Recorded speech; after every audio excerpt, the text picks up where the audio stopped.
તો આ તરફ પંચમહાલમાં હડતાળ પર ઉતરેલા આરોગ્ય કર્મચારીઓને નોટિસ આપવામાં આવી છે કારણ કે આરોગ્ય કર્મચારીઓ હજુ પણ પોતાની હડતાળ યથાવત રાખવાના મૂડમાં છે।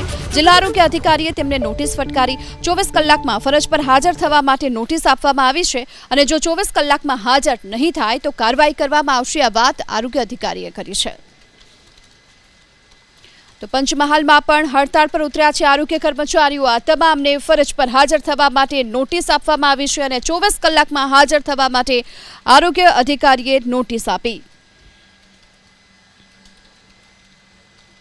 સરકારની નોટિસ અને એસ્મા લાગુ કરવા છતાં પણ આરોગ્ય વિભાગના કર્મચારીઓ પોતાની હડતાળ પર અડગ જોવા મળી રહ્યા છે અને લડી લેવાના મૂડમાં છે। 17 માર્ચથી હડતાળ પર ઉતરેલા છે રાજ્યના આરોગ્ય કર્મચારીઓ, જેમની આજે ગાંધીનગરમાં જોરદાર વિરોધ પ્રદર્શન કર્યું।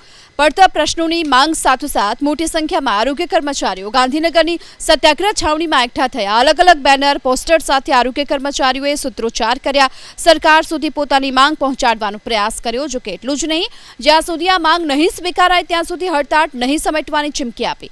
સુરતના કામરેજ તાલુકાના ગેલ અંબેધામ મંદિર પર આરોગ્ય કર્મચારીઓની એક બેઠક મળી, જેમાં આગામી દિવસોમાં સરકાર શું પગલાં લઈ શકે છે આ અંગે આરોગ્ય કર્મચારીઓને માહિતી અપાઈ। 500થી પણ વધુ આરોગ્ય કર્મચારીઓ બેઠકમાં ઉપસ્થિત રહ્યા અને આરોગ્ય કર્મચારીઓની જો કે મુખ્ય બે માંગ છે। એક છે ખાતાકીય પરીક્ષા અને ગ્રેડ પે, જેને લઈને જ હડતાળ પર ઉતર્યા છે અને હડતાળ પર ઉતરેલા આરોગ્ય કર્મચારીઓને સરકારે કારણદર્શક નોટિસ આપવાની પણ તૈયારી શરૂ કરી છે। આ બાબતે હવે કર્મચારીઓએ શું ખુલાસો આપવો આ અંગે આ બેઠકમાં માહિતી આપવામાં આવી।